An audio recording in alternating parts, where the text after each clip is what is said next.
جناب والا یہ کہتے ہیں کہ ملک میں ایف ڈی آئی نہیں آ رہی، تو جناب شبلی صاحب سن لیجئے، چین سے $3 ارب کی سرمایہ کاری پاکستان میں آ چکی ہے، اور C5 کی صورت میں پاکستان کا 1200 میگا واٹ کا سب سے بڑا نیوکلیئر پاور سٹیشن پہ کام شروع ہو چکا ہے۔ کون کہتا ہے پاکستان میں سرمایہ کاری نہیں آ رہی؟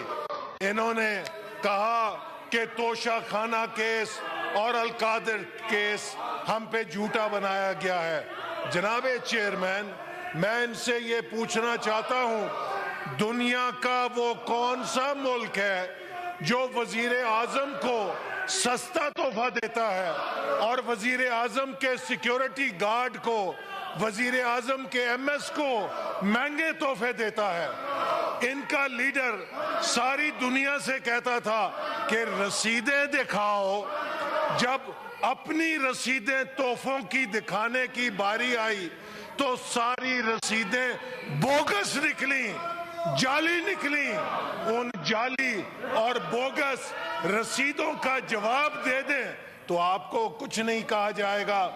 دوسروں سے آپ رسیدیں مانگتے تھے اور اپنی رسیدیں ساری آپ کی جعلی نکلیں، اور پھر القادر ٹرسٹ کے اوپر بات کرتے ہیں۔ جناب چیئرمین، مسئلہ القادر ٹرسٹ کا نہیں، ملکہ مسئلہ 190 ملین پاؤنڈ جو 74 بلکہ 64 ارب روپیہ بنتا ہے، 64 بلین روپیز پاکستان کے خزانے میں آنا چاہیے تھا۔ پاکستان کے خزانے میں نہیں آیا، عمران خان کے دوست کے جرمانے کے اکاؤنٹ میں چلا گیا۔ یہ بتایا جائے کہ وہ 64 ارب روپیہ پاکستان کے خزانے سے کس نے لوٹا، کس نے پاکستان کے خزانے میں نہیں آنے دیا۔ تو اگر آپ 64 ارب روپیہ پاکستان کے غریبوں کا کھاؤ گے، پاکستان کے نوجوانوں کا کھاؤ گے، اور پھر القادر یونیورسٹی کے پیچھے چھپو گے، تو جناب چیئرمین، اگر کوئی شخص ڈاکہ ڈالے، کوئی شخص چوری کرے اور کہے کہ میں نے چوری میں سے 50 روپے سے مسجد بنا دی ہے اور اب میرے خلاف چوری کا مقدمہ ختم کیا جائے چونکہ میں نے تو مسجد بنا دی ہے، چوری کے پیسے سے مسجد بنانے والا بھی چور ہے۔ تو آج چوری کے پیسے سے یہ اس ہستی کا نام استعمال کر رہے ہیں، یہ سیرت کے پیچھے اپنی چوری کو چھپا کر مسلمانوں کی توہین کر رہے ہیں۔ ہمارے آقا نبی کریم صلی اللہ علیہ وسلم کی سیرت کی یونیورسٹی کسی چوری کے پیسوں کی نہیں محتاج ہے، نہیں محتاج ہے۔ پاکستان کے لوگ آقا سے محبت کرنے والے ہیں اور وہ حلال کے پیسوں سے ایسی 10 یونیورسٹیاں بنا سکتے ہیں۔ میں سمجھتا ہوں کہ یہ سیرت کی توہین ہے کہ ایک چوری اور ڈاکے سے بننے والے ادارے کو جو چوری ڈالی گئی ہے، جو ڈاکہ ڈالا گیا ہے، پاکستان کا پیسہ لوٹا گیا ہے، اور اس چوری اور ڈاکے کو بچانے کے لیے، اس سے چھپنے کے لیے، اس سے بچنے کے لیے ہمارے آقا نبی کریم صلی اللہ علیہ وسلم کا یہ نام استعمال کریں۔ یہ سیرت کی توہین ہے۔ ان کا یہ اسلامی ٹچ اس چوری کے اوپر نہیں چلے گا۔ اس اسلامی ٹچ کے ساتھ ان کے ڈاکے کی واردات نہیں چھپ سکتی۔ کیس بڑا سمپل ہے جناب چیئرمین، برطانیہ نے 64 ارب روپیہ پاکستان کی ریاست کو لٹایا، ملک ریاض کو نہیں لٹایا۔ وہ پیسہ پاکستان کے خزانے میں آنا چاہیے تھا، وہ پیسہ پاکستان کے خزانے میں نہیں آیا۔ ایک شخص نے فائدہ لینے کے لیے اپنے دوست کے اکاؤنٹ میں جمع کر دیا۔ کیا یہ ڈاکہ نہیں ہے؟ اگر امریکہ کا صدر، برطانیہ کا وزیر اعظم، فرانس کا صدر، کسی بھی جمہوری ملک کا سربراہ یہ واردات کرے گا تو اسے جیل میں ہی جانا پڑے گا۔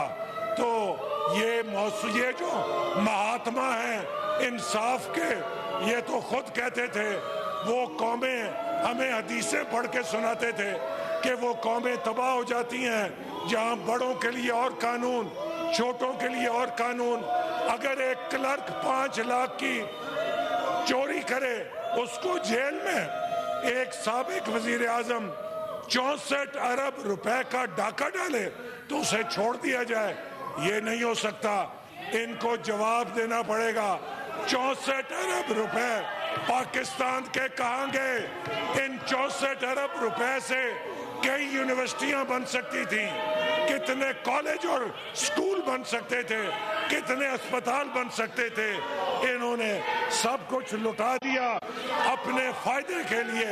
اس کرپشن سے جتنا مرضی شور مچا لو، جتنے مرضی۔ اور میں علی ظفر صاحب سے کہوں گا، علی ظفر صاحب آپ تو قانون دان ہیں، آپ کس طرح اس چوری اور ڈاکے کو ڈیفینڈ کر سکتے ہیں؟ میں کم از کم علی ظفر صاحب سے یہ توقع نہیں رکھتا کہ 64 ارب روپے کی اس چوری کا وہ دفاع کریں، چونکہ وہ قانون دان ہیں، انہیں پتہ ہے کہ یہ غیر آئینی، غیر قانونی قدم ہے، یہ چوری ہے اور یہ ڈاکہ ہے، اس کو کوئی ذی شعور ڈیفینڈ نہیں کر سکتا۔ اور انہوں نے ریاست کی بدنامی کی ہے اس چوری کے ساتھ۔ کہتے ہیں سابق وزیر اعظم ہے، اس سابق وزیر اعظم کو تو جیل میں 5 سٹار سہولتیں ہیں۔ جناب اسپیکر، میں بھی اسی سیل کے اندر تھا جس سیل کے اندر ان کے مہاتما ہیں۔ میں تو کبھی نہیں رویا تھا، میں نے تو کبھی شور نہیں مچایا تھا، میں تو پیشی پر اسی طرح ٹائی اور سوٹ پہن کے آتا تھا، ہنس کے آتا تھا۔ ان کی چیخیں نکلتی ہیں، روز چیخیں نکلتی ہیں، ان کو دیسی مرغ ملتے ہیں، ان کو جوس ملتا ہے، ان کو سلاد ملتی ہے، لیکن اس کے باوجود شور مچاتے ہیں۔ جناب چیئرمین، میں نے سابق وزیر اعظم نواز شریف کو کوٹ لکھپت جیل میں اس حالت میں دیکھا ہے کہ ان کے کپڑوں سے پسینہ ایسے بہہ رہا تھا کہ جیسے وہ پانی کے اندر نہا کر آئے ہیں۔ ہم نے تو ان کے وزیر اعظم کو اس طرح نہیں رکھا، ان کو تو ایئر کنڈیشنر بھی ملتا ہے، ان کو تو ہیٹر بھی ملتا ہے، ان کو تو تمام سہولتیں ملتی ہیں۔ اور جناب چیئرمین، آخر میں صرف یہ کہوں گا کہ یہ میرے بارے میں انہوں نے فرمایا کہ یہ چورن دیتے ہیں۔ ہاں، مجھے خوشی ہے، مجھے فخر ہے اگر میں نے ویژن 2010 دیا، ویژن 2025 دیا، اگر اڑان پاکستان جو وزیر اعظم نے اعلان کیا ہے اس پہ کام کیا، اس لیے کہ ہم پاکستان کی ترقی کے خواب بھی دیکھتے ہیں اور اس کی ترقی پر عمل بھی کر کے دکھاتے ہیں۔ ہم ان کی طرح نہیں ہیں جو پاکستان کو برباد کریں، سی پیک کو برباد کریں، پاکستان کی ترقی کو برباد کریں، پاکستان کی ریاست کے خلاف دنیا میں مہم چلائیں۔ آج یہ پاکستان دشمنوں کے ایجنٹ بن کے پوری دنیا میں پاکستان کے سلامتی اداروں کے خلاف مہم چلا رہے ہیں۔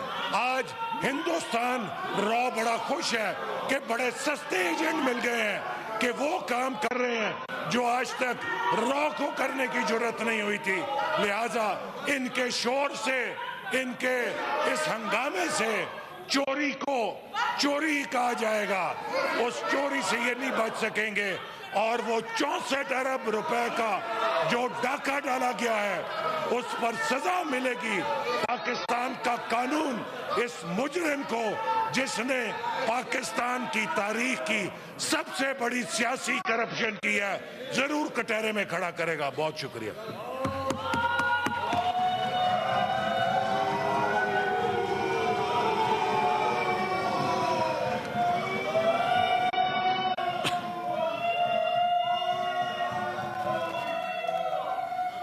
آرڈر نمبر 8، سینیٹر محسن عزیز صاحب، ایک سیکنڈ، سینیٹر محسن عزیز صاحب، یہ yes on his behalf. No, ایک لے کرنا ہے